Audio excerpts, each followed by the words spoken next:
A1-Niveau Leseverständnis. Anna hat ein neues Haustier, einen kleinen Hund namens Max. Jeden Morgen gehen Anna und Max im Park spazieren, wo Max gerne mit anderen Hunden spielt. Abends schläft Max in Annas Zimmer auf einem gemütlichen Kissen. Max frisst gern Fleisch und trinkt Wasser. Am Wochenende machen Anna und Max oft lange Wanderungen in den Bergen. Max trägt ein rotes Halsband, das Anna ihm geschenkt hat. Was für ein Haustier hat Anna? A. Eine Katze. B. Ein Hund. C. Ein Vogel. Richtige Antwort ist ein Hund. Wie heißt Annas Hund? A. Leo. B. Max. C. Ben.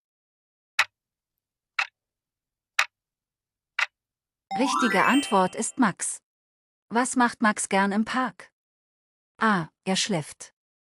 B. Er spielt mit anderen Hunden. C. Er schwimmt.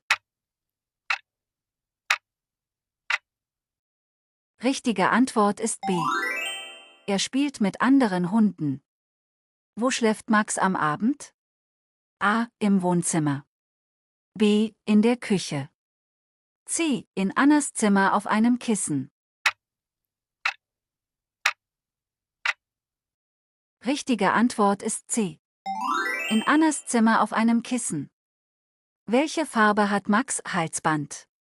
A. Blau. B. Rot. C. Grün.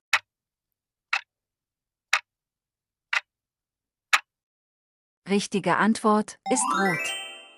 Substantive aus dem Text. Der Hund. Die Hunde. Der Morgen. Der Park. Der Abend. Das Zimmer. Das Kissen. Das Fleisch. Das Wasser. Das Wochenende. Die Berge. Verben aus dem Text. Haben. Gehen. Spazieren gehen. Spielen. Schlafen. Essen. Trinken, machen. Wandern.